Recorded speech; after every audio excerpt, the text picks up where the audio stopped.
ကျင်းပပြုလုပ်တဲ့ဓမ္မသဘင်မှာဘုန်းကြီးနေနဲ့ဘာတရားဟောပေးမလဲဆိုတော့ဘုန်းကြီးထံတရားပွဲလာပြီးတော့ပင်လျှောက်တုံးကအောင်တကွန်တော်စုစုဘုန်းကြီးကပြောခဲ့တယ်မိမိတို့ရဲ့ကျေးဇူးရှင်မိခင်ကြီးဒေါခေမာစာရီနဲ့ဆက်ပြီးတော့အမတ်တရကျေးဇူးတရားလေးတွေရှိရင်ဘုန်းကြီးစီကိုရေးပြီးတော့မောင်နှမတွေရဲ့ကိုယ်စားပေးပို့ပါဒီလိုလေးဘုန်းကြီးကမှာခဲ့တယ်မနေ့ကရောက်လာပြီးတော့သူမှတ်မိသမျှတက်ဆွမ်းသမျှမိခင်ရဲ့ကျေးဇူးတွေကိုရေးသားပြီးတော့ဘုန်းကြီးကိုလာပြီးတော့ကတ်တယ်ပေါ့အဲ့ဒီရေးသားထားတဲ့ကတ်ထားတဲ့အရာတွေတဲကဘုန်းကြီးအနေနဲ့အချက်အလက်၅ချက်ကိုယူပြီးတော့ဒီနေ့ညဘာတရားဟောပေးမလဲဆိုတော့အမေကျေးဇူးအမေမေတ္တာဘာတရားကိုဟောပေးမှာလဲအဲ့တော့မိခင်ရဲ့ကျေးဇူးမိခင်ရဲ့မေတ္တာတရားကိုဖော်ကျူးတဲ့အနေနဲ့မောင်နှမတွေရဲ့ကိုယ်စားဘုန်းကြီးကိုရေးပြီးတော့ဆက်ကပ်ထားတဲ့ထဲကအချက်လက်၅ချက်ကိုယူပြီးတော့ဘုန်းကြီးကဘာတရားဟောပေးမှလဲအမေကျေးဇူးအမေမေတ္တာဒီတရားကိုဟောပေးမယ်အဲ့တော့ဘုန်းကြီးတို့မိခင်ရဲ့ကျေးဇူးတရားတွေနဲ့ပတ်သက်ပြီးတော့ရေးတဲ့ထဲကနံပါတ်1အချက်ကလေးကိုဘုန်းကြီးကပြန်ပြောရရင်ဘယ်လိုရေးထားလဲဆိုတော့အမေနဲ့ပတ်သက်တဲ့အကြောင်းအရာလေးတွေကိုပြောဆိုမိပြီဆိုရင်ဘယ်အချိန်ဘယ်နေရာမှာပဲဖြစ်ဖြစ်မျက်ရည်တွေစီးကြတတ်ပါတယ်ဖေဟာဒါမျိုးလေးတစ်ချက်တွေ့ရတယ်ဘုန်းကြီးတို့လောကမှာတန်ဖိုးရှိတဲ့အရာတွေဆုံးရှုံးပြီဆိုရင်နှမျောတသားမှုမဖြစ်ကြဘူးလားဖြစ်ကြလားအဲ့တော့အင်မတန်မှတန်ဖိုးကြီးမားတဲ့မိခင်တယောက်ဆုံးရှုံးတယ်ဆိုတော့ဘုန်းကြီးကနားလည်ပါတယ်ကိုချင်းလဲစားပါတယ်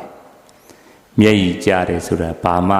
ထူဆန်းတဲ့အရာမဟုတ်ဘူးအင်မတန်တန်ဖိုးကြီးတဲ့အရာဝတ္ထုတစ်ခုဆုံးရှုံးတဲ့ပုဂ္ဂိုလ်တိုင်းမျက်ရည်ဆိုတာဘုန်းကြီးတို့အနာဂံမဖြစ်သေးသမျှတော့ကြာကြမှာပဲဝမ်းနေကြမယ်နှမျောကြမယ်တာတာကြမယ်ဒါလေးတွေကတော့ရှိမှာပါပဲအဲ့တော့ဘုန်းကြီးကဘာဖြစ်လို့ကိုချင်းစာတယ်လို့ပြောတာလဲဆိုတော့လွန်ခဲ့တဲ့1382ခုနှစ်ပထမဝါဆိုလာပြီးကျော်2ရက်တုန်းကဘုန်းကြီးရဲ့ခမည်းတော်ကြီးကွယ်လွန်ခဲ့တယ်ကွယ်လွန်ခဲ့တော့ဘုန်းကြီးအနေနဲ့တက်ဆွမ်းသမျှတော့ပြုလုပ်ပေးတယ်ငါဟာခေါင်းဆောင်ဖြစ်နေတယ်မျက်ရည်ကျလို့မဖြစ်ဘူးဆိုပြီးတော့ကိုမျက်ရည်ခိုင်တယ်လို့ပဲယူဆသုံးသပ်ခဲ့တယ်ဒါပေမဲ့လို့ပထမဝါဆိုလာပြီးကျော်2ရက်နေ့ကွယ်လွန်တယ်3ရက်နေ့သုတ်တန်မှာဘုန်းကြီးတို့မိတကြိုတဲ့အခါဘုန်းကြီးကတန်ဃာတော်200လောက်ပင်းပြီးတော့ဒီလိုပဲအေးချမ်းချမ်းဆက်တန်လေးပါးဆူညံမှုမရှိပဲနဲ့အေးချမ်းချမ်းဘုန်းကြီးတို့တကြိုပြီးတော့တန်ဝေကတရားတွေပွားများခဲ့တယ်အဲ့ဒီချိန်မှာတောင်မြို့မာကဏယုံဆရာတော်ကြီးပြန်တော်မူကာနီးမှာရေးသားခဲ့တဲ့တန်ဝေကလင်္ကာငါတို့နေရာဤကဘာတနာအုပ်ဆိုသည်ဒီလိုလင်္ကာလေး10ချက်10ပုဒ်တန်ဃာတွေ200လောက်ကအဲ့ဒါလေးရွတ်နေတဲ့ချိန်မှာဘုန်းကြီးနေနဲ့မျက်ရည်ဖြက်ကနေကျသွားခဲ့တယ်လူမသိအောင်ငါဟာခေါင်းဆောင်ဖြစ်နေတယ်တန်ဃာများရဲ့ခေါင်းဆောင်လူများရဲ့ခေါင်းဆောင်ဖြစ်နေတယ်ဆိုပြီးတော့မျက်ရည်ကိုတာတာလေးဘုန်းကြီးတို့လက်ကင်မော်နဲ့တုပ်ပစ်ခဲ့ရပူပါတယ်နောက်တစ်ခါဘုန်းကြီးတို့ခုပြီးခဲ့တဲ့တပေါင်းလာဇန်6ရက်နေ့ကမေတော်ကြီးသက်62နှစ်ကွယ်လွန်ခဲ့တယ်ကိုမျက်ရည်ထိန်းနိုင်ခဲ့တယ်ထိန်းနိုင်မယ်လို့လည်းပဲယူဆခဲ့တယ်ဒါပေမဲ့အဲ့ဒီတညာလုံးဘုန်းကြီးကွယ်လွန်မဲ့ညမှာအခြေအနေလေးသိနေတော့ဘုန်းကြီးကိုယ်တိုင်စောင့်ပေးတယ်2နာရီခွဲမနေ့2နာရီခွဲဒီစောင့်ပြီးတော့နည်းနည်းလေးအိတ်ချင်စိတ်ဖြစ်လာတာနဲ့ပြန်ပြီးတော့အနားယူတယ် 9 နာရီခွဲဆင်းလာတဲ့အခါကျတော့မေတော်ကြီးဘုန်းကြီးလည်းရောက်ပြီးရောကွယ်လွန်သွားခဲ့တယ်အဲ့ဒီချိန်မှာမြတ်ဆက်ကြာကျောင်းတိုက်ကနာယကဘုန်းကြီးဦးကိုဝိဒရောက်လာပြီးတော့တရှုံရှုံနဲ့ငိုတော့သူငိုတာမြင်လိုက်တာနဲ့ဘုန်းကြီးလည်းပဲမျက်ရည်တွေကလူကျခဲ့တယ်ဒီတစ်ချိန်ကျခဲ့တယ်ပေါ့အဲ့တော့ဆိုလိုတာကတန်ဖိုးရှိပါတယ်ဆိုတဲ့အရာဝတ္ထုတွေပစ္စည်းတွေသက်ရှိသက်မဲ့တွေကွယ်လွန်သွားပြီးပျောက်ပြတ်သွားပြီးဆိုရင်အလုံးကနှမျိုးတတ်ပြီးတော့မကြံကြဘူးလားကြံကြလားအဲ့ဒီလိုနှမျိုးတတ်ကြံတယ်ဆိုတာပျောက်ပြတ်သွားတဲ့ပစ္စည်းကတန်ဖိုးကြီးလို့လားတန်ဖိုးနည်းလို့လားဒီချက်တည်ပင်ဘုန်းကြီးတို့မိခင်ကြီးရဲ့တန်ဖိုးသိပ်ပြီးတော့ကြီးမားတယ်ဆိုတာဒါပြနေပါတယ်ဒါကြောင့်ရေးထားတဲ့မိသားစုမောင်နှမတွေရဲ့ကိုယ်စားတော်စုရေးထားတဲ့ထဲမှာအမေနဲ့ပတ်သက်တာလေးတွေကိုပြောဆိုမိရင်ဘယ်ချိန်မှာပဲဖြစ်ဖြစ်ဘယ်နေရာမှာပဲဖြစ်ဖြစ်မျက်ရည်တွေစီးကြတတ်ပါတယ်ဒါမျိုးလေးလျှောက်တာဟာမဖြစ်သင့်ဘူးလားဖြစ်သင့်လားဒါပေမဲ့လို့ဘုန်းကြီးကတခုထပ်ပြောမယ်အဲ့ဒီလိုမျက်ရည်စီးကြနေတဲ့အပြင်ယခုလိုမိမိတို့ရဲ့ကျေးဇူးရှင်မိခင်ကြီးကိုကျေးဇူးဆက်ပွဲတွေလုပ်တာကပိုမကောင်းလားကောင်းလားခုမိမိတို့ရဲ့မိခင်ကြီးဟာကျေးဇူးဆက်ခဲ့တာဒီနှစ်ဆိုရင်အနှစ်ဘယ်လောက်ပြည့်ပြီလဲ20ပြည့်သွားပြီအဲ့တော့ကျေးဇူးဆက်လိုက်တာမှယခုနှစ်ဆိုရင်ဓမ္မဒါနတရားလှူတွေပေးလှူပြီးတော့ကျေးဇူးဆက်တယ်အကယ်၍မြန်မိမိတို့ရဲ့မိခင်ကြီးဟာသာဓုခေါ်ဆိုနိုင်တဲ့ဘုံဘဝမြန်ရောက်နေခဲ့ရင်မိမိတို့၏သားသမီးတွေရဲ့လုံရက်တွေကိုမြင်တွေ့ခဲ့ရင်ဝမ်းသာကြည်နူးပြီးတော့သာဓုအကျဉ်းချင်းမခေါ်တော့ဘူးလားခေါ်တော့သလားအဲ့ဒါဒီပင်အကောင်းဆုံးကျေးဇူးဆက်တာဘာလုပ်တာလဲအဲ့တော့မျက်ရည်ကြတာကိုဘုန်းကြီးအပြစ်မတင်ပါဘူးဒါတန်ဖိုးရှိတဲ့အရာဝတ္ထုတွေသက်ရှိသက်မဲ့တွေ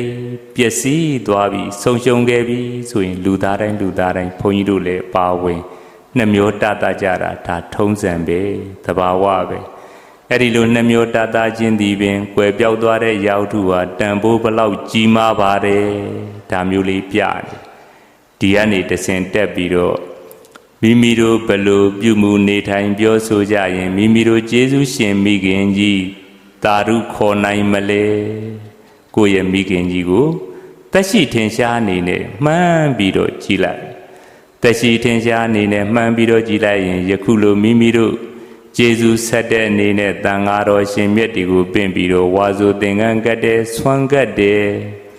ဓမ္မမေဆွေတွေကိုဖိတ်မှန်ပြီးတော့တရားဓမ္မအလှူတွေကိုလှူတယ်ဆရာကြီးဆရာလေးတွေကိုမိမိတို့စွမ်းနိုင်တဲ့များထောက်ပံ့လှူဒန်းတဲ့သာသနာတော်ကြီးကိုပူဇော်တယ်ဒီလုပ်တွေကိုမိမိတို့မိခင်ကြီး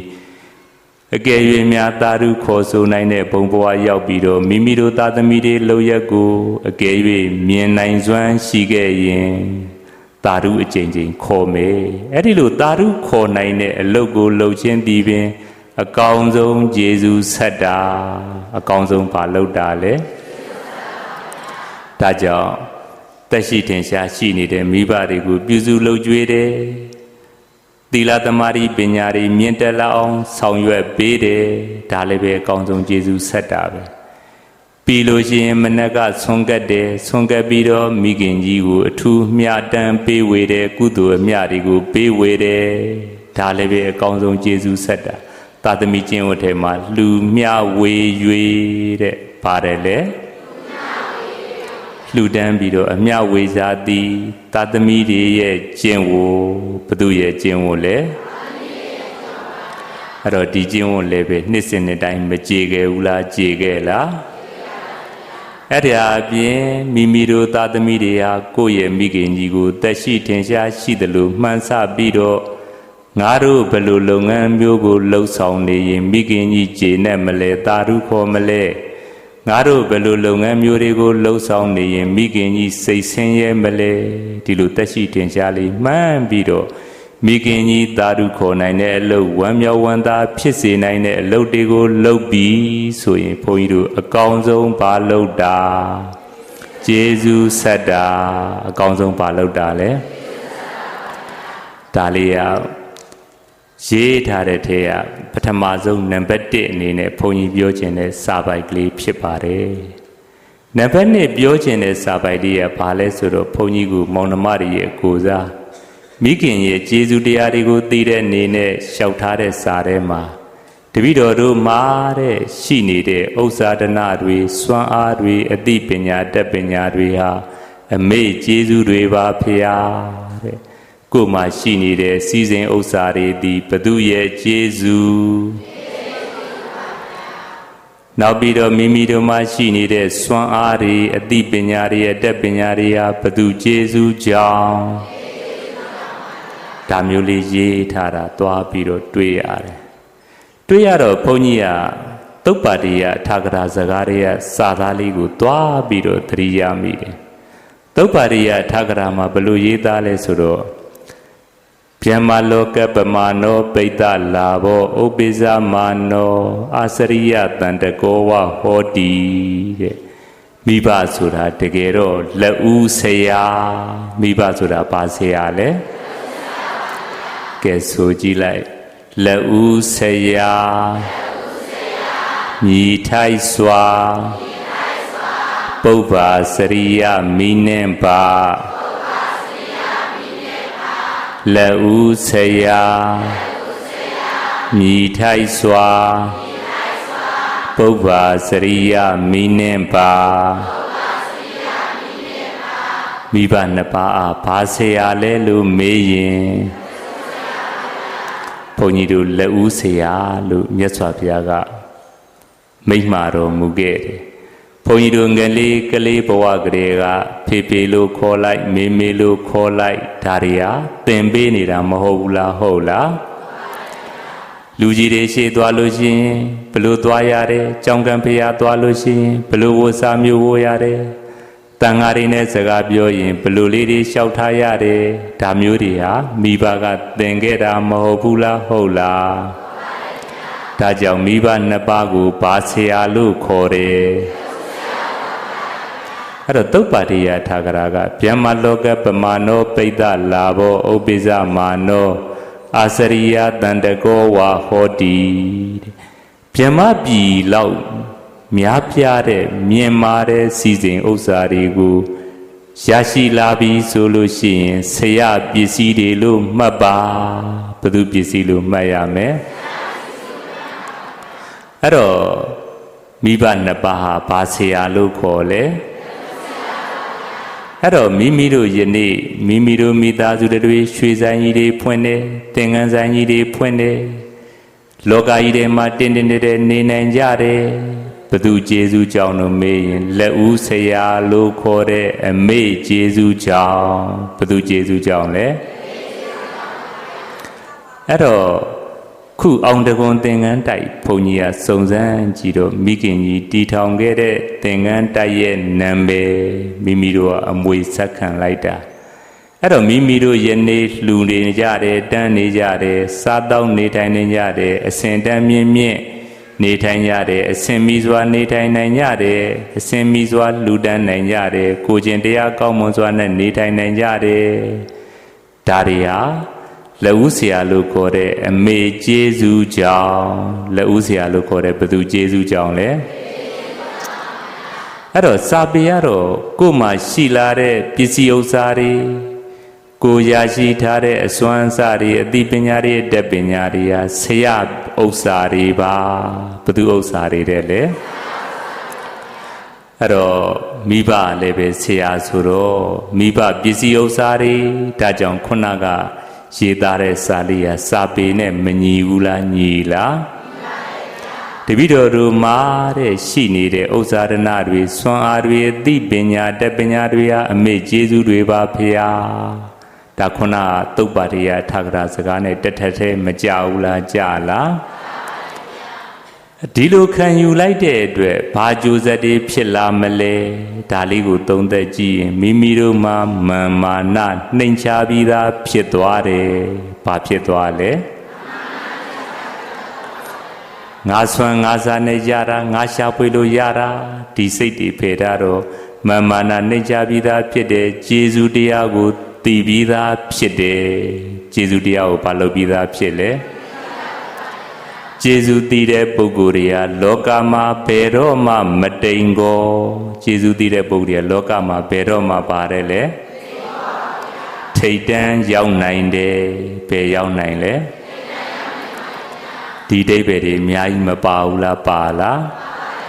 ကိုယ်ရဲ့မာနကိုနှိမ်ချပြီးသားဖြစ်သွားတယ်ကျေးဇူးတည်ရာရောက်သွားတယ်နောက်တစ်ချက်ကဘာလဲဆိုတော့ဘုန်းကြီးပြောပြမယ်မိမိတို့သားသမီးတွေရဲ့စိတ်နေစိတ်ထားမြင်မာမှုကိုလည်းပြသပြီးသားဖြစ်သွားတယ်သားသမီးတွေရဲ့စိတ်နေစိတ်ထားဘာဖြစ်မှုကိုပြပြီးသားဖြစ်လဲမြင်မာမှုစိတ်သက်သိမ့်မြင်တဲ့သားသမီးတွေဒီလိုဘုန်းကြီးတို့ပြောပြီးသားဖြစ်သွားတယ်အဲ့တော့ရှင်ဘုရားဘယ်စကားကိုထောက်ထားမှလဲဆိုတော့ဘုန်းကြီးတို့တန်ဃာတော်ရှင်မြတ်တွေပထမငယ်တန်းအားစပြီးတော့တကြတိဟာဘိယွန်သာစာသင်တန်းတွေအထိစာချတန်းတွေအထိပါနေတဲ့ဗဒရူပသိဋ္ဌိကျမ်းအဲ့ဒီကျမ်းကိုပြုခဲ့တာကအရှင်ဗုဒ္ဓပိယမထေရရှင်ဗုဒ္ဓပိယမထေရစာသင်သားတွေကိုတိုက်တွန်းသွားတဲ့စကားထဲမှာသွားပြီးတော့တွေ့ရတယ်ဒီလိုအိဗယ်တွေအဲ့တော့ဘယ်လိုလဲဆိုတော့တတမအခရာကောတန်လံတံပါရိယဟိတတိကိုဥပဒံကရုံတမ္မာဥဋ္ဌာနာတိဟိပင်စာဟိဟိတတိကိုတတမထို့ကြောင့်ဟိတတိကိုမိမိရဲ့ကြိုးစည်းပွားကိုလိုလားတဲ့မျိုးကောင်းသားမျိုးကောင်းသမီးသည်ဥဋ္ဌာနာတိဆရာကိုမြင်လျင်နေရာမှထားပေးခြင်းခယူးကျူဆိုခြင်းအစရှိကုန်သောပင်စာဤငါမျိုးသောတပိကျင်ဝတ္တုဖြင့်ကရုံဆရာသမားကိုတမ္မာကောင်းစွာဥပဒံတော်ပြုစုလုပ်ကြွေးလျက်အခရာကောတန်လံအခရာကောတန်လဉာဏ်ကိုတံပါရိယပြည်စည်းစေရာဤပြည်စည်းအောင်ကြိုးစားအားထုတ်ပါလေဒီလိုတိုက်တွန်းခဲ့တယ်ဒါလေးကိုဘုန်းကြီးအဓိပ္ပာယ်ရှင်းပြမယ်ရှင်ဗုဒ္ဓပိယမထေရမြတ်ကစာသင်သားတွေကိုပါဠိသရာပါဠိဂရမသင်ကြားတဲ့စာသင်သားတွေကိုတိုက်တွန်းခဲ့တဲ့စကားဘယ်လိုလဲဆိုတော့ဘုန်းကြီးတို့ပါဠိသရာပါဠိဂရမကျွမ်းကျင်လို့ရှိရင်ဖျားပါဠိတော်တွေကို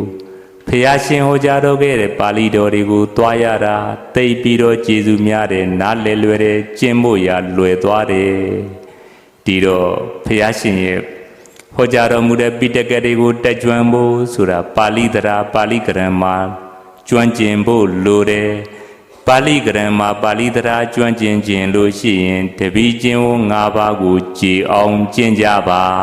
တဲ့တပိကျင့်ဝတ်၅ပါးကိုဘာလုပ်ရမလဲတပိကျင့်ဝတ်၅ပါးကိုကြည်အောင်ကျင့်ရင်ဖျားရှင်ဟောကြားတော်မူခဲ့တဲ့ပိဋကတ်တော်တွေကိုသွားနိုင်ဖို့အတွက်အခရာကောတန်လဉာဏ်လို့ခေါ်တဲ့ပါဠိသရာပါဠိဂရမတွေကျွမ်းကျင်သွားနိုင်ပါတယ်အဲ့ဒီလိုကျွမ်းကျင်ခြင်းလို့ရှိရင်တပိကျင့်ဝတ်၅ပါးကိုသေသေးချာချာကျင့်ကြပါလိုက်နာကြပါကျင့်သုံးကြပါဒီလိုပြောသွားတယ်အဲ့တော့ဒါကိုနီးမိပြီးတော့ဘုန်းကြီးတို့ပြန်ပြီးတော့ဒီစကားလေးကိုပြောမယ်ဆိုရင်ခုဆိုလို့ရှိရင်ဘုန်းကြီးတို့တပည့်တော်တို့မှာရှားဖွေထားတဲ့ရရှိနေတဲ့ပစ္စည်းဥစ္စာတဏှဥစ္စာတွေစွမ်းအားတွေအသိပညာတွေအတတ်ပညာတွေဟာဘု து ကျေးဇူးတွေပါဒါမျိုးလေးလျှောက်ထားတယ်ဒီလိုလျှောက်ထားလိုက်တဲ့အတွက်သာသမီတွေရဲ့စိတ်နေစိတ်ထားမြင်မာမှုဒါတွေဟာပေါ်လွင်ပြီးသားဖြစ်သွားတယ်ခုနကရှင်ဗုဒ္ဓပိယမထေရပိဋကတ်တော်ကိုသွာလာနိုင်တဲ့သရာရေးကျွမ်းကျင်ခြင်းရင်ပါဠိဂရမကျွမ်းကျင်ခြင်းရင်တပိကျင့်ဝတ်၅ပါးကိုကြည်ပြွန်အောင်ပြုလုပ်ပါခုလည်းပဲဒီတိုင်းပဲမိဘထံကအမွေလိုခြင်းပါတယ်မိဘသင်ပေးတဲ့အရာဝတ္ထုတွေကိုတက်မြောက်ခြင်းပါတယ်ဆိုရင်တပိကျင့်ဝတ်၅ပါးကိုကျင့်သုံးပါမိဘဆိုတာဘာဆရာလို့ပြောခဲ့လဲလက်ဦးဆရာကိုတပိကျင့်ဝတ်၅ပါးနဲ့ကျင့်သုံးရင်မိဘပေးခြင်းနာတွေမိမိအကုန်ရနိုင်တယ်ဒီအိဗယ်မဟုတ်ဘူးလားဟုတ်လားအဲ့တော့တပိကျင့်ဝတ်၅ပါးကျင့်သုံးရင်လက်ဦးဆရာဆိုတဲ့မိဘတွေကကိုယ့်ကိုအကုန်လုံး ယုံကြည်ပြီးတော့ပေးနိုင်တယ်ဘယ်လိုတိတ်ပဲလဲဆိုတော့တပည့်ချင်းဝ၅ပါးလေးကိုဘုန်းကြီးကပြောပြအောင်မယ်ကဲအားလုံးရပါတယ်ဆိုကြည့်လိုက်ညီညာထကြွ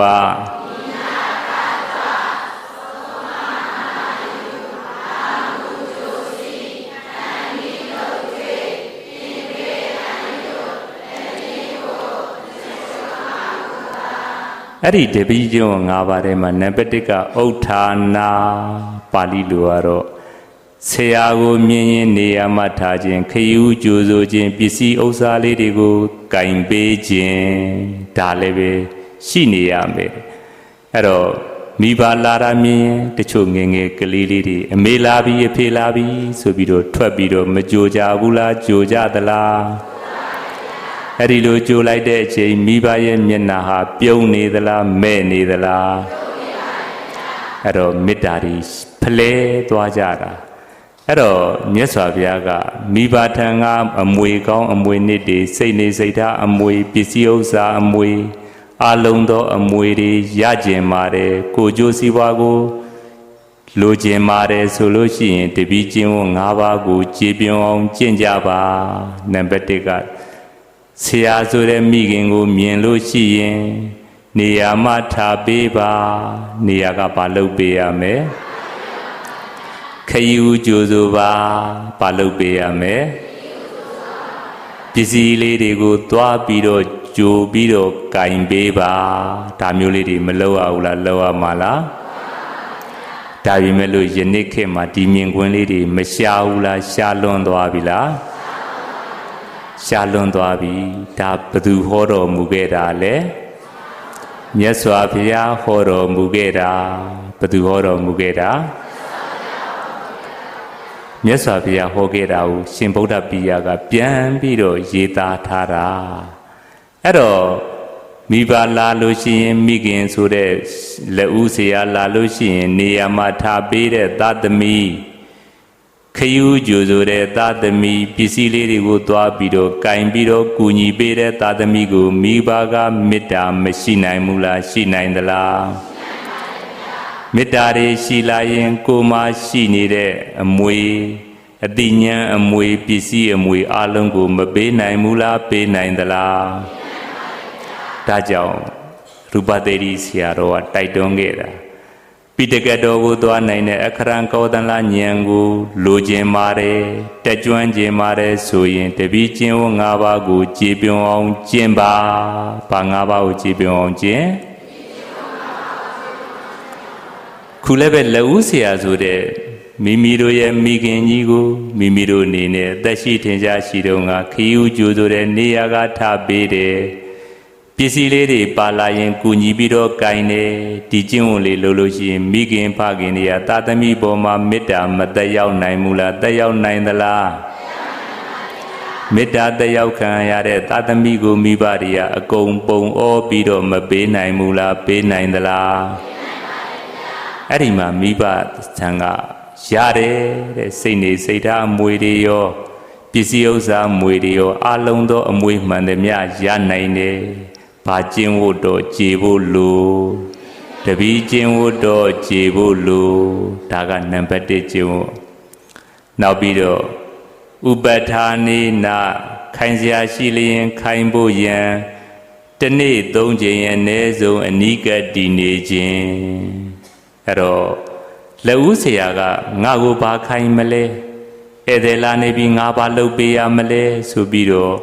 မိဘဆိုတဲ့လက်ဦးဆရာနာမှာတနေ့အနည်းဆုံး3ချိန်အနိကတည်နေခြင်းဒါလေးတွေကလည်းပဲမလုပ်သင့်ဘူးလားလုပ်သင့်လားလုပ်သင့်နေအဲ့တော့ကိုနီးနှန်းလေးမှာအမေဘာလုပ်ပေးရမလဲအဖေဘာလုပ်ပေးရမလဲဆိုပြီးတော့မေးပြီးတော့ဧည့်သည်လာလို့ရှိရင်ရင်နွေးလေးတွေလူပေးရမလားစသည်ဖြင့်မေးပြီးတော့အနိကတည်နေတဲ့သာသမီကိုမိဘတွေကမချစ်ခင်ပဲနေနိုင်မလားမနေနိုင်ဘူးလားမေတ္တာသက်ရောက်ခံရတဲ့သာသမီဟာစိတ်ထားအမွေစိတ်တဲ့အမွေရစပြီးတော့အမွေအလုံးကိုမရနိုင်ဘူးလားရနိုင်သလားဘာကျင့်ဝတ်ကြေပွန်လို့ အဲ့တော့လက်ဦးဆရာကအလုံးအမွေတွေကိုပေးသွားနိုင်တယ်ဒါကြောင့်ခုနစာသားလေးရေးထားတာဟာသားသမီးတွေရဲ့မြင့်မြတ်မှုကိုထင်ဟပ်ပြတယ်လို့ဘုန်းကြီးကဒါကိုပြောခဲ့တာနောက်တစ်ခါပါလဲဆိုတော့သုတ်သူသားအဆုံးအမစကားကိုယုံယုံကြည်ကြည်နာယူခြင်းဆုံးမစကားကိုယုံယုံကြည်ကြည်ပါလုပ်ခြင်းလေဘုန်းကြီးတို့မိုးရွာတဲ့အခါအဝကျဲတဲ့အိုးနဲ့အဝကျင်းတဲ့အိုးရေခံပြီဆိုရင်ဘယ်အိုးကရေအရင်ပြည့်မလဲဒီလိုပဲဘုန်းကြီးတို့နာခံတတ်တဲ့ပုဂ္ဂိုလ်ဟာပို့ပြီးတော့အဆုံးအမဩဝါဒတွေမရနိုင်ဘူးလားရနိုင်သလားပြန်မပြောနားမထောင်တဲ့သာသမီကိုမိဘတွေကဆုံးမခြင်းစိတ်နဲသွားမလားမနဲဘူးလားအဲ့တော့သုတ်သူသားအဆုံးအမစကားကိုယုံကြည်စွာနာယူလက်ခံခြင်းဒါလည်းပဲရှိရတယ်အဲ့တော့ခုနကမိဘကိုခီးဥကျူဆိုတဲ့နေရာမှာထားပေးတဲ့ပစ္စည်းလေးတွေကူပြီးတော့တည်ပေးတယ်နံပါတ်1ကျေဖို့နံပါတ်2ကခိုင်စားရှိရင်ခိုင်ဖို့အတွက်တစ်နေ့3ချိန်အနည်းဆုံးအနိကတည်နေတယ်နံပါတ်3ဆုံးမစကားကိုလေးလေးစားစားယုံယုံကြည်ကြည်နာယူတယ်လက်ခံတယ်အဲ့တော့ကိုယ်ဆုံးမကိုနာယူတဲ့လက်ခံတဲ့သာသမီကို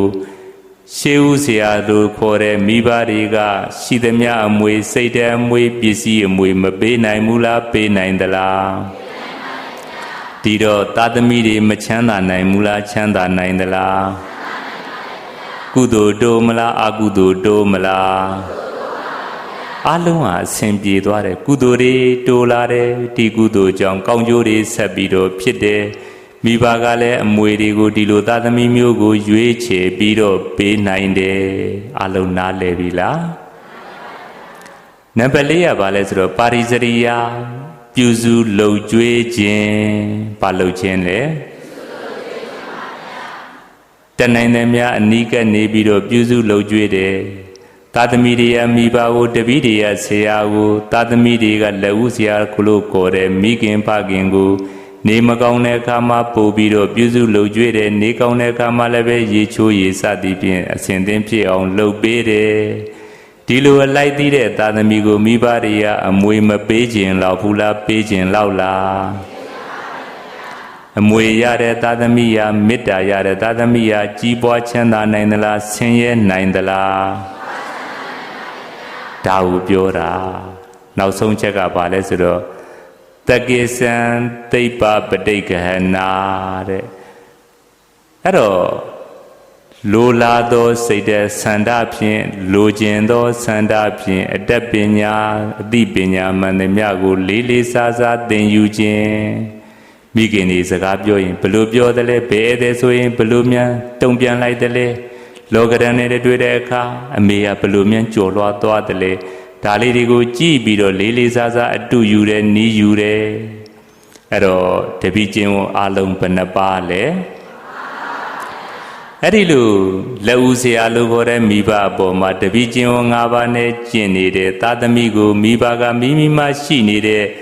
အသိပညာအတတ်ပညာပစ္စည်းဥစ္စာတွေကိုအားလုံးအလွယ်တကူမပေးနိုင်ဘူးလားပေးနိုင်သလားကိုကမေတ္တာစပေးလို့ကိုကဘာစပေးလို့လဲမေတ္တာပေးတော့မေတ္တာကိုပြန်ပြီးတော့မရနိုင်ဘူးလားရနိုင်သလားရနိုင်တယ်ဒါကိုပြောတာဒါကြောင့်ဘုန်းကြီးကတပည့်တော်တို့မှာရှိနေတဲ့ဥစ္စာဒနာတွေအစွမ်းအားတွေသိပညာတတ်ပညာတွေဟာအမေကျေးဇူးတွေပါဖေဟာဒီစကားရဲ့နောက်ွယ်မှာမိမိတို့မာနနှိမ်ချပြီးသားဖြစ်သွားတယ်ကျေးဇူးတရားသိပြီးသားဖြစ်သွားတယ်မိဘတွေကဆောင်းရှောက်လိုက်တဲ့အတွက်ယနေ့ရွှေဆိုင်တွေသင်္ကန်းဆိုင်တွေဖွင့်ပြီးတော့လူလောကလယ်မှာကုသိုလ်တရားတွေနဲ့ပျော်ပျော်ကြီးနေနိုင်တယ်ဒီစွမ်းစားတွေကမိခင်ကပေးလိုက်တယ်မိခင်ကပေးခြင်းအောင်သာသမီတွေကတပည့်ချင်းဝန်၅ပါးကိုကြည်ပြင်းအောင်ကျင့်ခဲ့ကြတယ်သာသမီတွေရဲ့စိတ်တဲ့မြင်မမှုကိုလည်းပြပြီးသားမဖြစ်ဘူးလားဖြစ်သွားသလားအလုံးနားလေကြလားနားလေတယ်ဒါကြောင့်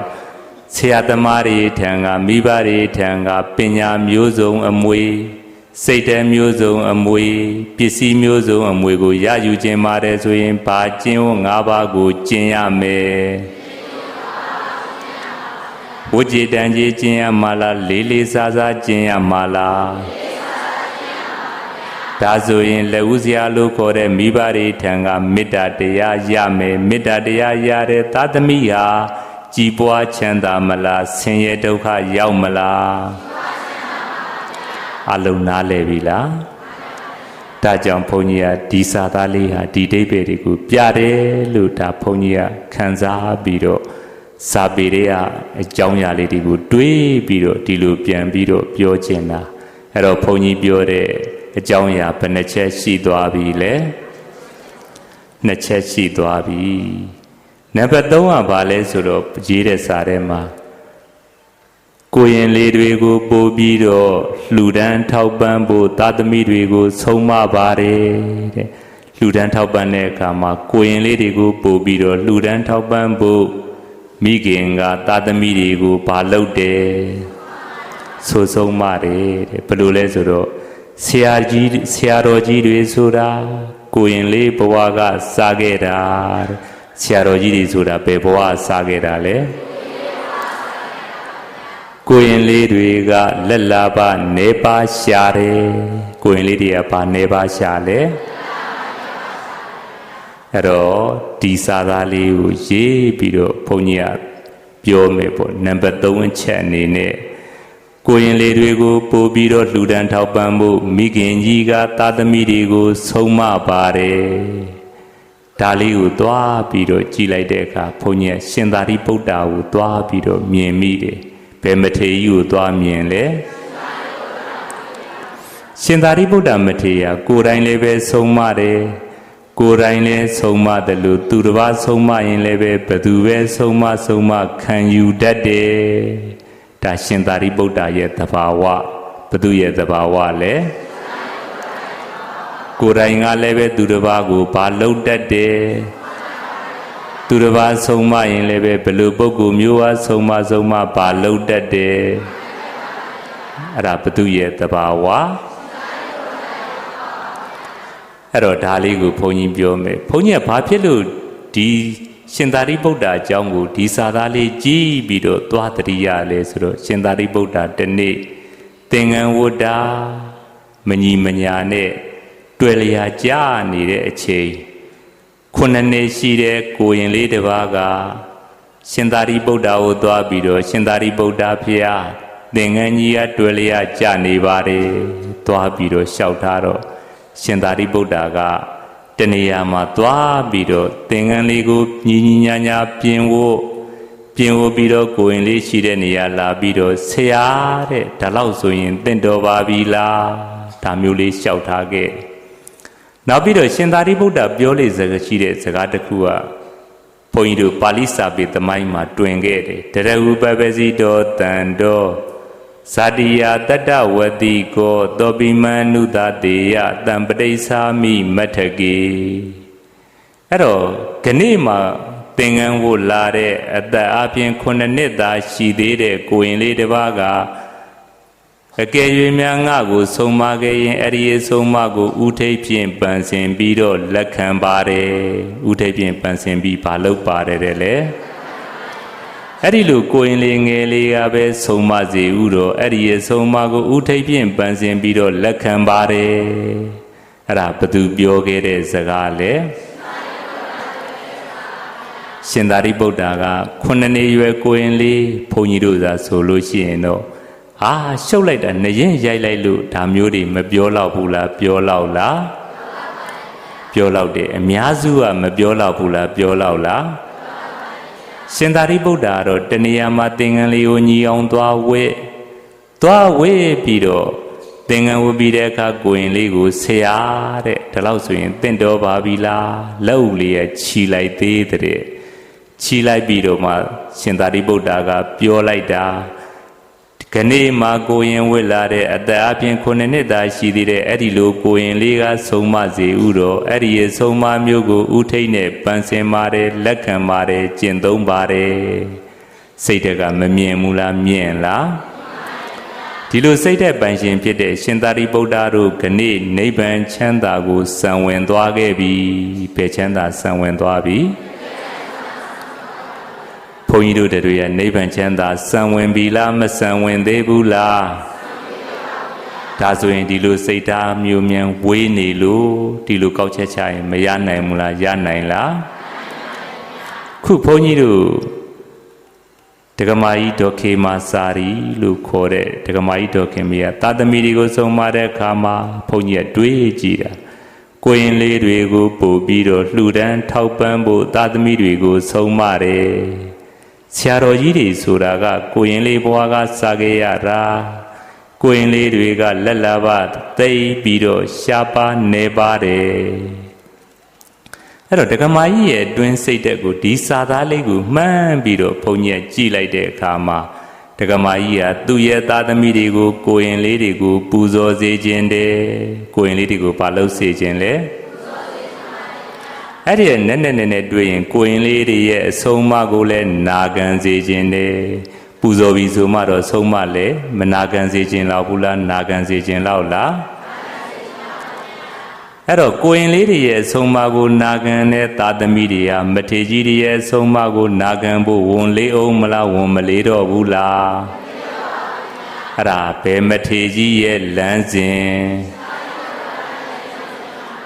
မကောင်းလားကောင်းလားအဲ့တော့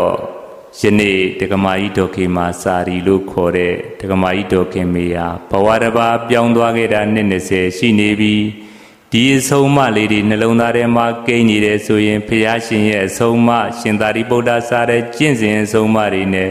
ထပ်တူမကြဘူးလားကြသလားကြတယ်သိပ်ပြီးတော့ဒီလိုမိဘရဲ့သာသမီဖြစ်ခွင့်ရတာ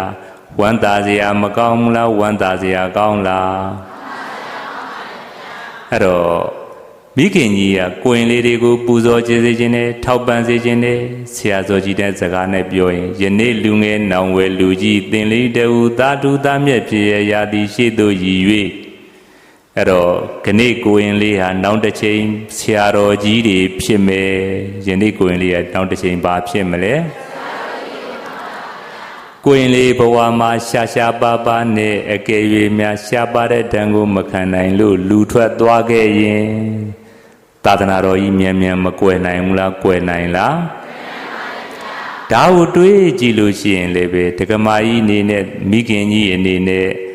သာသနာတော်ကြီးရေရှည်တည်တံ့ဖို့ရည်မှန်းခဲ့တာဒီလိုပြောရင်ရောမရဘူးလားရလားဘုန်းကြီးတို့ဝီနီးပိဋကတ်မှာဘုရားရှင်ကရှိတယ်သာသနာကြီးပွားကြောင်းသာသနာတွန်းရှည်ကြောင်းဘာလဲဆိုတော့ဧဝံတံဝတ္ထာဤတတဗကဝတောပရိတာယရိတံအညမညဝဇနေနအညမညဟုတ်တာပနေနာတိသာသနာတော်မှာသာသနာတော်စီပင်တဲ့သာသနာတော်ကြီးပွားတယ်ဆိုတာတိုက်တာတွေကိုပြောတာမဟုတ်ဘာတွေကိုပြောတာမဟုတ်လေ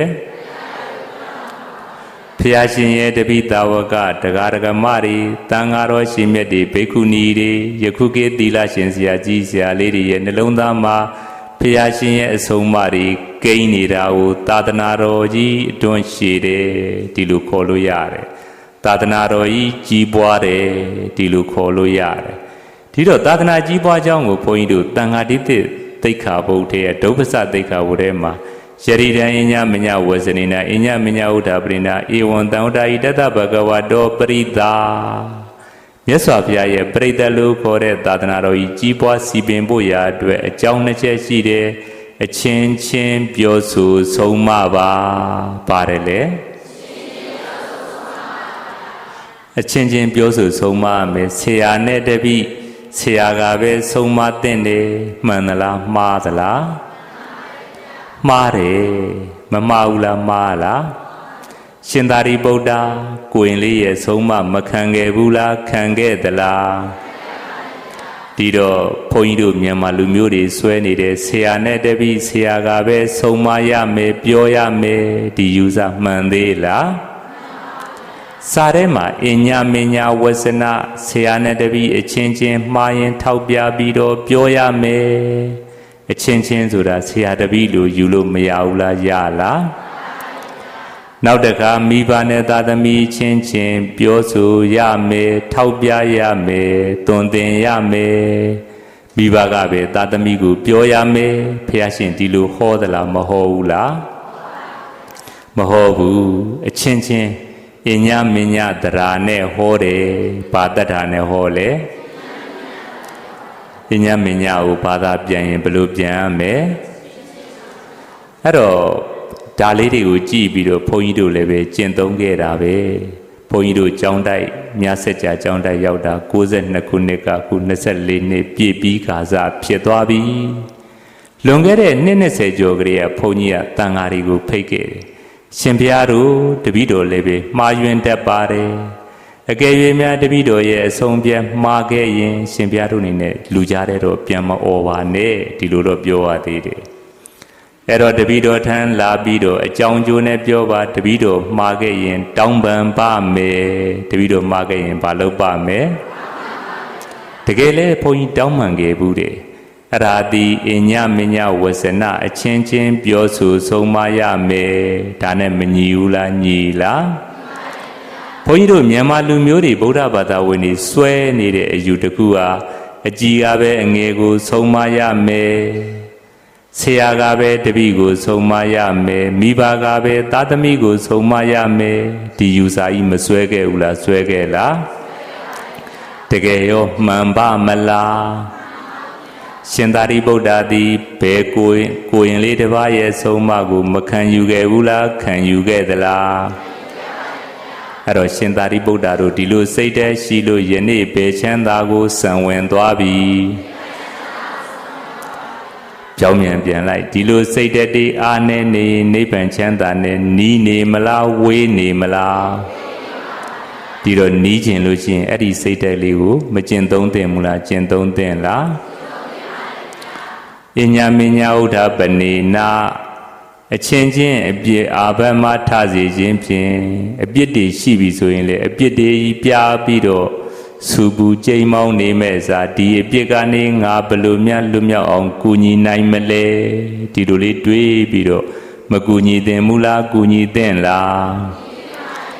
အဲ့တော့အပြစ်တစ်ခုရှိရင်အပြစ်ပြောတာဆိုတာမလွယ်ဘူးလားလွယ်လားအဲ့ဒီလိုအပြစ်ပြောနေမဲ့စားဒီအပြစ်ကလွတ်မြောက်သွားအောင်ငါဘလို့များလှုပ်ပေးမလဲဘာများလှုပ်ပေးနိုင်မလဲဒီလိုလေးတွေတွေးပြီးတော့ဒီအပြစ်ကနေဖေးဖေးမမလွတ်မြောက်သွားအောင်ကူညီမယ်ဆိုရင်သာသနာကြီးပွားကြောင်းဘာကြီးပွားကြောင်းလဲကဲအလုံးနားလည်ပြီလားမိခင်ကြီးကကိုရင်လေးတွေကိုလှူဒန်းထောက်ပံ့ဖို့ပို့ပြီးတော့လှူဒန်းထောက်ပံ့ဖို့ဆုံးမခဲ့တယ်ဆိုတာကိုရင်လေးတွေကိုပူဇော်ကြကိုရင်လေးတွေရဲ့ဆုံးမစကားကိုလည်းနာယူကြဒီလိုပြောရမရောက်ဘူးလားရောက်လားအဲ့တော့ကိုရင်လေးတွေဆုံးမကိုနာခံနိုင်ပြီဆိုရင်မထေကြီးတွေရဲ့စကားကိုနာခံဖို့ဝန်လေးသေးသလားဒါဆိုရင်သူတော်ကောင်းဖြစ်ဖို့ရာခိုင်နှုန်းမများနိုင်ဘူးလားများနိုင်လားများနိုင်တယ်ဒါကြောင့်ဒီစကားလေးရလည်းပဲအရှင်သာရိပုတ္တမထေရကြီးကိုအမှတ်ရစရာဖြစ်တယ်ဆိုတာဒါလေးကိုဘုန်းကြီးကပြောခဲ့တာအလုံးနားလည်ပြီလားနောက်တစ်ခုကဘာလဲဆိုတော့နံပါတ်4ကဘုန်းကြီးပြောမယ်တပည့်တော်တို့ကိုသာသမီတွေကိုဆုံးမသွန်သင်တဲ့အခါကြမ်းတမ်းမှုမရှိပဲတိမ်မွေးနူးညံ့စွာနဲ့ပြောဆိုဆုံးမပါတယ်ကိုချင်းစားတရားထားတတ်အောင်ပညာရှင်တွေရဲ့စကားတွေနဲ့သာဆုံးမပါတယ်တဲ့အဲ့တော့မိခင်ကြီးဒေါခင်မေလို့ခေါ်တဲ့ဒေါခေမစာရီယာသာသမီတွေကိုဆုံးမလို့ရှိရင်ကြမ်းကြမ်းတမ်းတမ်းရိုင်းရိုင်းဆိုင်ဆိုင်မဆုံးမဘူးတိမ်တိမ်မွေးမွေးဆုံးမတယ်တဲ့ဘယ်လိုဆုံးမလဲကိုချင်းစားတရားထားတတ်အောင်ပညာရှင်တွေရဲ့စကားကိုယူပြီးတော့ပြောဆိုဆုံးမတတ်တယ်တဲ့တိမ်မွေးမှုမပေါ်လွင်မူလားပေါ်လွင်လားဒါလေးကိုဘုန်းကြီးက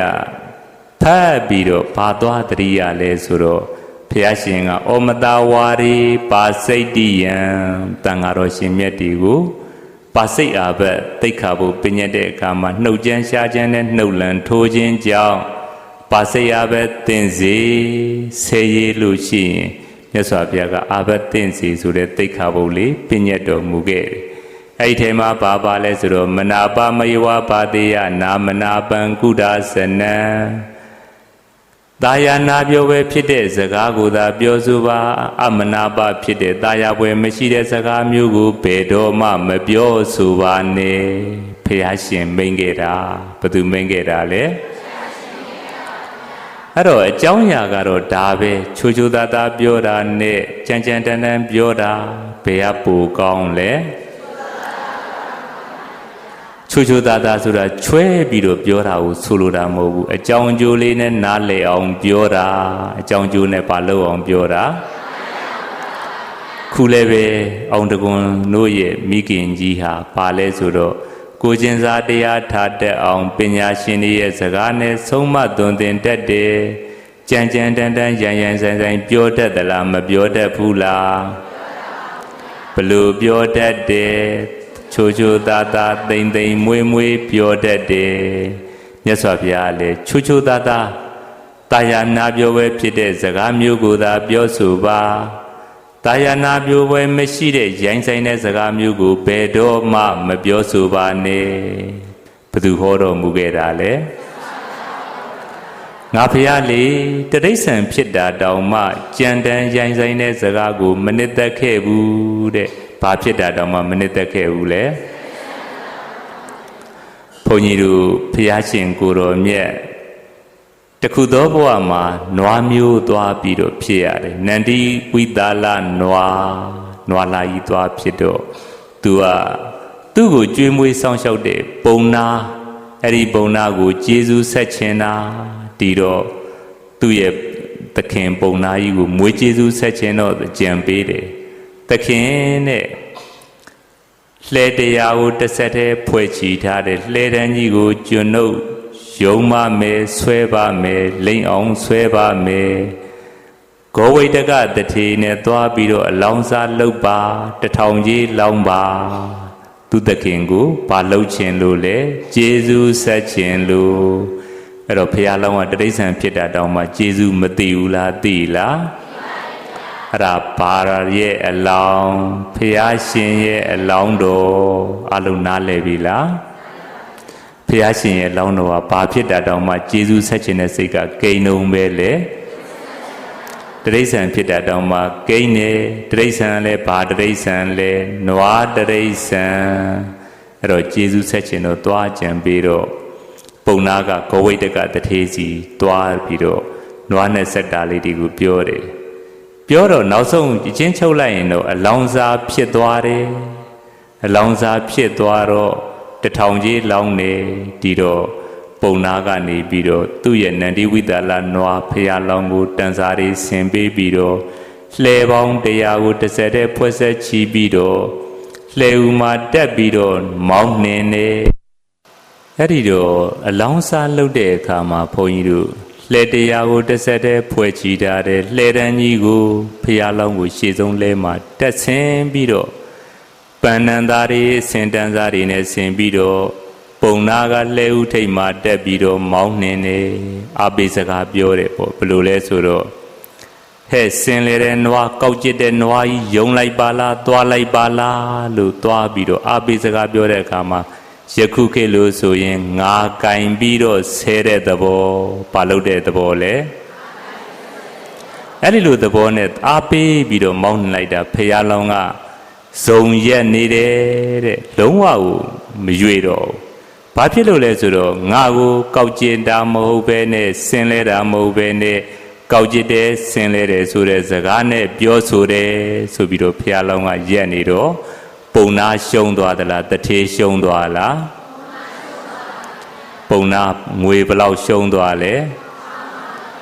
အဲ့ဒီခေတ်1000ကနဲသလားများလားအဲ့တော့ပုံနာငွေ1000ရှုံးသွားတော့အိမ်ပြန်ပြီးတော့မှိုင်နေတယ်ဒီတော့ဖះလောင်းကလာပြီးတော့အကျိုးကြောင့်မေးတော့ပြန်ပြီးတော့ပြောပြတယ်ငွေ1000ရှုံးလို့ဒီလိုခြေနေဖြစ်နေတယ်တောကာတွေနှိပ်စက်နေတယ်ဒီလိုပြောတော့ဖះလောင်းကတင်းငင်ကိုကျွန်ုပ်မေးပါမယ်တဲ့ပုံနာကြီးတဲ့ကျွန်ုပ်မဟုတ်တာတွေလှုပ်တာကိုတွေ့ပါသလားပစ္စည်းဥစ္စာတွေဖြိုခွဲတူးဖြတ်တာတွေတွေ့ပါသလားမတင်တော်တဲ့နေရာမှာကျင်ငယ်ကျင်ကြီးစွန့်တာတွေတွေ့ပါသလားမတွေ့ပါဘူးတဲ့ပုံနာပြန်ပြေးတယ်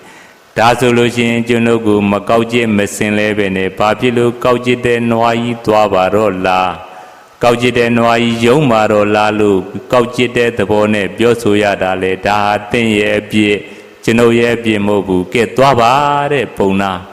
နောက်တကလောင်စားလုပ်ပါကျွန်ုပ်ကိုလည်းပဲမကောက်ကျစ်မစင်လဲပဲနဲ့ကောက်ကျစ်သောနွားစင်လဲသောနွားလို့မပြောဆိုပါနဲ့ငွေ2000ကြီးလောင်မှာကျွန်ုပ်တစ်ဆက်တည်းဖွဲ့ချီထားတဲ့လှဲတန်းကြီး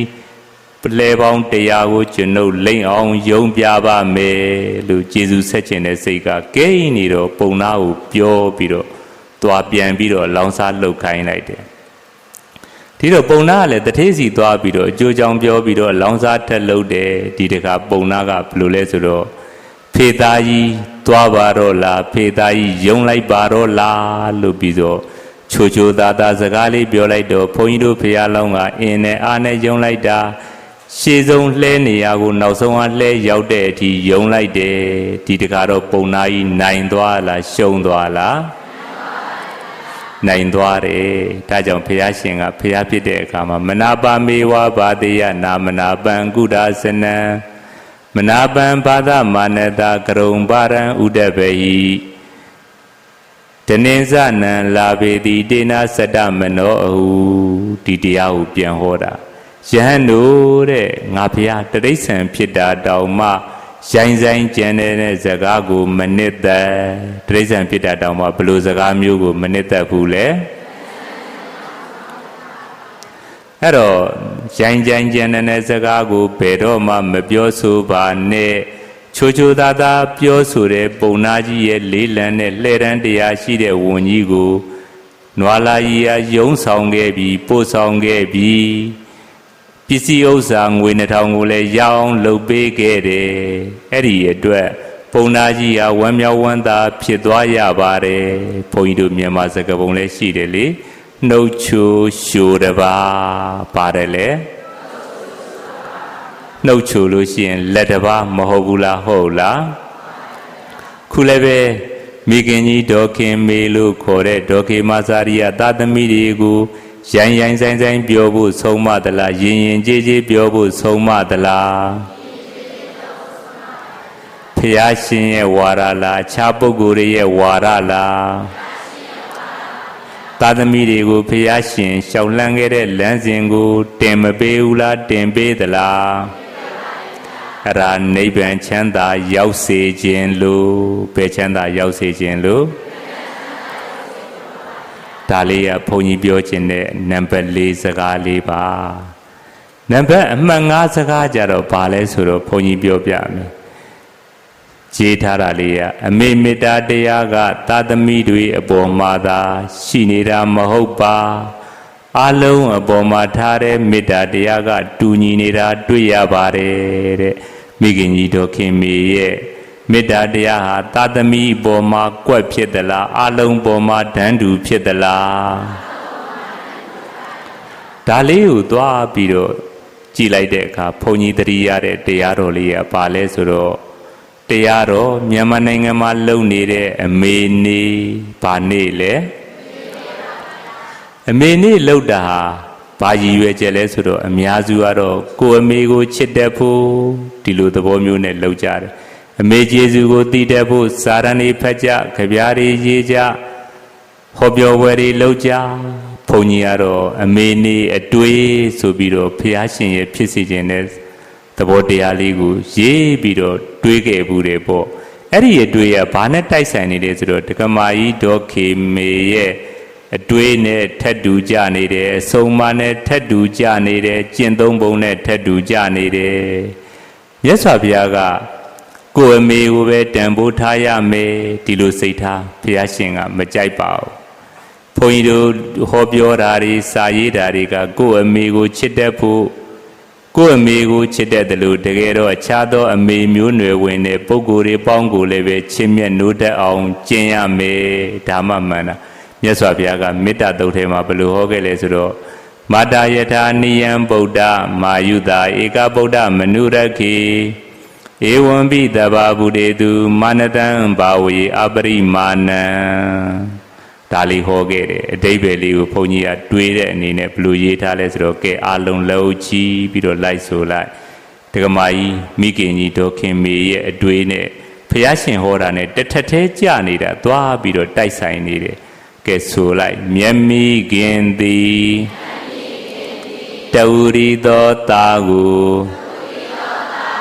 အသက်ကိုပင်ဆွံ့၍စောင်းလျှောက်သလိုဖရာတပည့်တော်လည်းတတ္တဝါအလုံးအပေါ်၌မျက်မိခင်ဤမေတ္တာမျိုးကိုပေးနိုင်ပါရစေတခေါက်မျက်မိခင်သည်တဝရီသောသားကိုအသက်ကိုပင်ဆွံ့၍စောင်းလျှောက်သလိုဖရာတပည့်တော်လည်းတတ္တဝါအလုံးအပေါ်၌မျက်မိခင်ဤမေတ္တာမျိုးကိုပေးနိုင်ပါရစေဘုန်းကြီးတို့ဖရာရှင်ကိုယ်တော်မြတ်ကမိခင်ရဲ့မေတ္တာကိုဥပမာပေးပြီးတော့မေတ္တာတုတ်ဟောတာဟာအကောင်းဆုံးအစွဲမြဲဆုံးအခိုင်မြဲဆုံးမေတ္တာကိုပြခြင်းလို့မိခင်မေတ္တာကိုဥပမာပေးတာအခိုင်မြဲဆုံးမေတ္တာပြခြင်းလို့ဘသူကိုဥပမာပေးတာလဲမိခင်မေတ္တာခိုင်မြဲတယ်တဲ့သာသမီတွေအပေါ်မှာဘာဖြစ်လို့လဲဆိုတော့ကိုလာကျော်ဆယ်လလွယ်ပြီးတော့ဝမ်းနဲ့လွယ်ပြီးတော့မွေးဖွားခဲ့ရတဲ့သာသမီကိုမချစ်ခင်ဘူးလားချစ်ခင်သလားနောက်တကားငယ်လေးကလေးကယူရပိုက်ထွေးပြီးတော့နိုးကြိုတိုက်ကြွေးခဲ့ရတယ်နံပါတ်1ဝမ်းနဲ့လွယ်ခဲ့ရတယ်နံပါတ်2နိုးကြိုတိုက်ကြွေးပြီးတော့ယူရဆောင်လျှောက်ခဲ့ရတယ်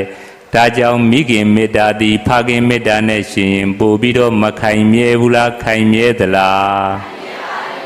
ဒါကြောင့်ဘုရားရှင်ကမေတ္တာတုံးမှာမိခင်မေတ္တာကိုဥပမာပေးလိုက်တာနောက်ပြီးတော့နိယံဗုဒ္ဓံမိမိယင်နှင့်သာစေရနာဖြစ်ပေသောသတ္တမိပေါ်မှာအသက်ကိုပင်စွန့်ပြီးတော့စောင့်ရှောက်တယ်ဆိုတာသာရင်နဲ့မွေးစားသားကိုလည်းပဲချစ်တော်ချစ်နိုင်ပါရဲ့သာရင်နဲ့ရှင်ရင်မွေးစားသားနဲ့သာရင်ဘသူကိုပိုချစ်မလဲဒါကြောင့်နိယံဗုဒ္ဓံမိမိယင်နှင့်သာစေရနာဖြစ်ပေသောဧကဗုဒ္ဓံတဝရီသောသားကိုသာသမီတွေများနေမေတ္တာမျှပေးနေရမှာဆိုလို့ဘုရားရှင်ကဧကဗုဒ္ဓတဝရီသောသားကိုအသက်ကိုပင်စွန့်ပြီးတော့စောင့်ရှောက်သလိုမေတ္တာပွားမဲ့ပုဂ္ဂိုလ်တွေကိုဘုရားရှင်ကဥပမာပေးလိုက်တာမိခင်ရဲ့မေတ္တာကတဝရီသောသားအပေါ်မှာခိုင်မြဲသလိုအကောင်းဆုံးဖြစ်သလိုဆွဲမြဲသလို